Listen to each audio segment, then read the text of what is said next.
Kasus pemerkosaan dan juga pembunuhan terhadap gadis penjual gorengan Nia Kurniasari menemukan babak baru. Saat ini pihak kepolisian telah menetapkan 2 orang tersangka atas kasus ini. Dan dalam episode kali ini saya akan mengajak Anda untuk menelusuri tempat di mana tersangka bersembunyi hingga akhirnya ditangkap oleh pihak kepolisian. Saya Felicia Melinda, Anda menyaksikan Fakta.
Diam. Pak, ya.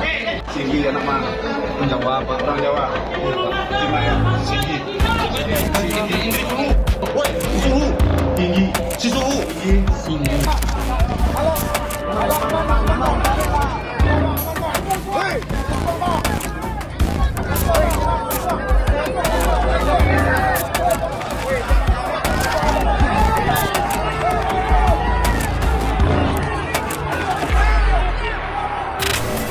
Pemirsa, kali ini tim Fakta sudah berada di tempat di mana Indra Septiarman ditemukan. Nah, saat ini kami akan bertemu dengan orang yang juga menemukan sosok Indra Septiarman ini pertama kali. Ada Mas Ziko. Ya. Selamat sore, Mas Ziko. Ini juga kami sudah bertemu dengan Ibu Desi. Ibu Desi ini merupakan kepala korong atau kepala dusun ya, Ibu ya. Selamat sore. Ibu Desi, ya, saya Felicia dari Fakta. Sebelumnya terima kasih sudah meluangkan waktunya untuk berbagi dan juga mengupdate bagaimana pada saat penangkapan Indra Septiarman ini ya, Bu ya. Tapi sebelum saya berbincang dengan Ibu Desi, saya mau mencoba untuk berbincang dengan Bang Ziko dulu ya, pemirsa ya. Ya, Bang Ziko, mungkin bisa dijelaskan Bang bagaimana pada saat Bang Ziko ini melihat ada sosok Indra Septiarman yang sudah dicari-cari oleh pihak kepolisian, ini ketemu ternyata di rumah kosong ini. Oh, kebetulan kemarin tuh melihat bukan, nggak ada gambaran melihat. Oke. Cuman kami di sini hanya sekedar istirahat, duduk-duduk di tempat sini.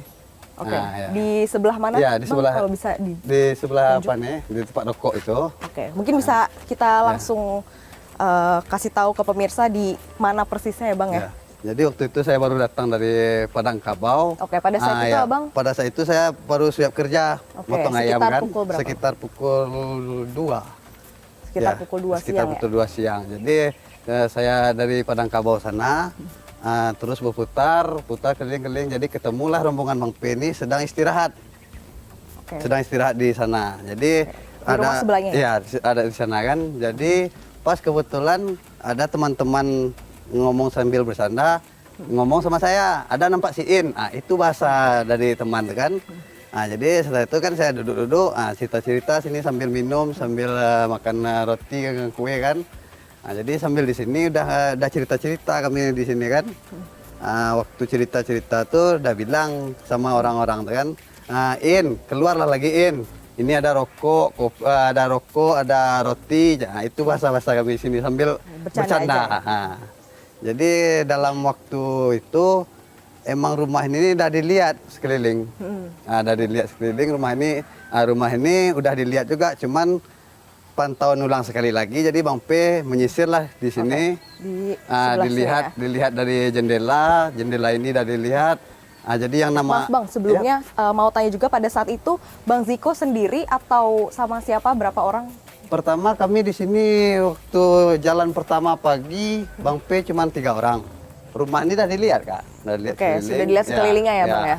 Jadi yang nama Bang Afdal keliling dari sini Kak, keliling. Jadi dah lihat dari sini, saya pun dah lihat dari sini Kak. Dari kaca ini ya? Saya bercerita sama orang tuh, andaikan ada siin sini, tidur enak lah siin. Ada kasur, sofa, selimut, itulah bahasa-bahasa canda ya kan Kak. Jadi yang Bang Afdal udah manjat sini Kak. Oke, dari pintu belakang ya? Enggak, ini dipanjatnya Kak. Ya, tembok ini ya, Ya, Bang gembok ya? ini dipanjatnya. Jadi dipijak gembok ini, naik ke atas.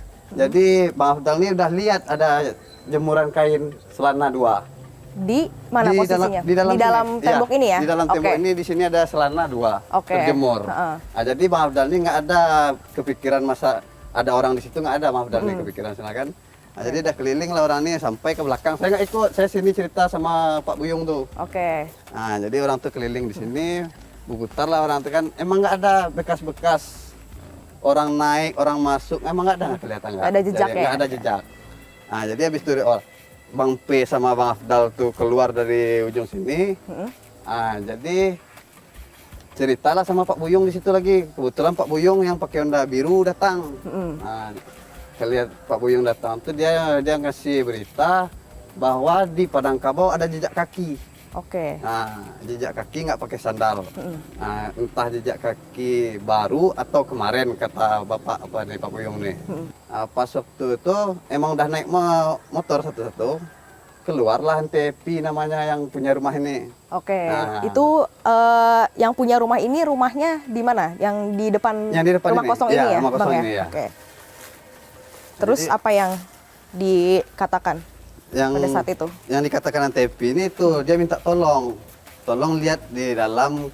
Sementara waktu sebelum kejadian ini di SMP udah ada kehilangan mesin sanio air. Jadi yaudah lantai, salah. Kan itu diambil kunci sama si Verly. Waktu kunci diambil sama si Verly, dibukalah ke pintu itu, ke pintu depan. Pintu yang depan ya? Ya. Jadi pas buka pintu yang depan, jadi kata si Verly ini terkunci. Terkunci dari dalam. Jadi nggak bisa dibuka dari luar ya? Emang terkuncinya di atas posisinya. Ya, pas kunci di atas posisinya kan saya lihat di kaca di sini kan, emang nampak posisi kunci itu tertutup. Jadi itu kebetulan ada yang nama Bang Ade. Bang Ade inilah yang lihat pertama kali ada bayangan orang di dalam. Itu lagi ngapain bayangan orang di dalamnya? Bayangan orang dalam itu seperti mau menutup pintu. Jadi pintu dari terbuka tertutup secara perlahan. Jadi Bang Ade tuh bilang, yo, ada si ini dalam, ya. Itu kata Bang Ade itu kan. Jadi itu pencar kami semua. Kami pencar semua, Bang P sampai di sini, yang Bang Afdal sampai di situ, yang Bang Afdal terdengar suara dari loteng. Jadi pas Bang Ziko dan juga teman-teman ini berpencar itu baru si tersangka naik ke atas loteng lewat kamar. Saya udah emang kepikiran untuk nelpon polisi. Ya udah Bang, aman kalau kasih itu Bang. Anggota dah jalan ke sana kata polisi ini kan. Jadi tunggulah polisi. Setelah nunggu polisi, jadi polisi ini minta izin dulu Kak. Minta izin ke orang punya rumah, boleh nggak dia dobrak rumahnya. Jadi udah dapat izin dari orang punya rumah. Barulah didobrak sama polisi. Jadi yang Bang Mok tuh yang dobrak pintu tuh. Lantaran Bang Mok nggak badan besar, nggak bisa masuk badan ke dalam. Jadi dia bilang siapa badan kecil, tolong apa aja. Saya yang buka. Saya buka ke dalam kan. Buka ke dalam dari sini ya? Ya, dari pintu ini kan. Saya buka ke dalam. Saya masukkan badan ke dalam. Emang ya posisi kunci di dalam tuh nggak ada apanya Kak, pemegangnya itu nggak ada. Jadi dalam keadaan patah. Jadi saya masukkan kelingking untuk membuka kunci besinya itu. Jadi pas saya masuk di dalam, barulah polisi-polisi masuk ke dalam semua, ya, sama ada sebagian warga yang masuk. Dan pada saat itu si tersangka ini nggak kelihatan di bawah, sudah di atas. Udah ya? di atas. Terus akhirnya bisa waktu udah ke atas itu Kak, dia emang ada niat untuk lari dari sini. Dari mana bisa tolong ditunjukkan Bang? Emang udah ada niat lari dari sini Kak. Jadi bentuk-bentuknya dia ada mau nokok-nokok Mau menghancurkan mau ini ya? mau Bagian menghancurkan atasnya ya? bagian atas nih. Oke. Siap itu warga udah banyak, dia lari ke dalam, ke tengah. Oke. Dia lari ke tengah. Itulah sampai dia ada yang triplek yang hancur. Itu Kak, dia tidur. Yang pas itu tempat di mana dia ditemukan itu ya? Iya.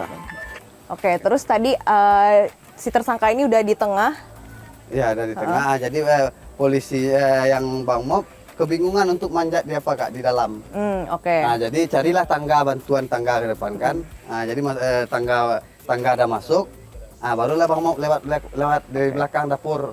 Pada saat itu situasi di sekitar rumah ini seperti apa? Rame seperti pasar. Sudah rame ya? Sudah rame. Oke. Terus lalu di dalam pakai tangga? Di dalam pakai tangga. Jadi Bang Mob ini naik. Yang Pak Buyung yang pakai baju kuning itu juga naik. Oke. Jadi ada 2 orang yang naik ya? Tiga. Ya. 3 orang. Oke, 3 orang naik ke atas loteng. Ya. 3 atau berapa? Kok nggak jelas juga pas orang itu udah naik, nggak jelas sama saya. Sebab orang udah rame kan. Saya hanya sekedar lihat dari ujung aja lagi kan. Jadi terdengarlah bunyi triplek dari atas loteng itu, bunyi berjalan. Oke. Jadi dia terus tidur arah sini Kak, posisinya tuh tidur di loteng yang bolong di dalam. Yang pas ditemukannya itu ya? Ya. Itu posisinya lagi apa? Lagi baring. Tersangkanya lagi tiduran? Ya, lagi dari sini Kak. Dia lantaran orang rame di sini, dia balik ke tengah. Oke, dia balik ke tengah, Ya. baru ditemukannya di tengah? Iya, di tengah, ya di Oke. tengah. Jadi dia posisinya tidur, rebah posisinya Oh, kan. pokoknya Jadi, posisinya tiduran. Ya. Oke, rebahan ya. Oke, terus setelah itu pada saat sudah ditemukan tersangka, itu seperti apa situasinya, Bang? Sudah pas tersangka sudah turun, posisi semakin ramai Kak. Semakin ramai. ribut, ya. Oke, dan pada saat dibawa oleh pihak kepolisian, itu posisi Bang Ziko ini ada di mana? Pas dibawa ke kepolisian, saya dari luar. Dari sini? Ya, Udah di luar? udah di luar. Berarti dari awal memang di luar atau pada saat ikut penangkapan Bang Ziko juga masuk ke dalam? Masuk ke dalam sebentar, cuman lantaran ini udah tugas polisi udah datang, nggak ada guna lagi keluar. Pas si Indra udah dimasuk ke dalam kamar, mau interogasi dalam kamar, saya keluar lagi tuh. Oke. Nggak ada saya di dalam lagi. Setelah itu baru dibawa oleh Pihak kepolisian. Ya. Oke, pada saat itu situasi udah mulai ramai, Udah mulai ramai. warga juga apa? Bagaimana? Warga responnya udah di situ? kesal posisinya Kak. Oke. Ya. Udah marah tingkat tinggi posisi semua warga. Oke, pokoknya sudah mulai tidak kondusif ya, Bang ya? Tidak kondusif ya. Oke. Baik, pemirsa, itu dia tadi penjelasan dari Bang Ziko yang mana pertama kali menemukan Indra Septiarman ini ada di TKP. Kita nantikan fakta selanjutnya.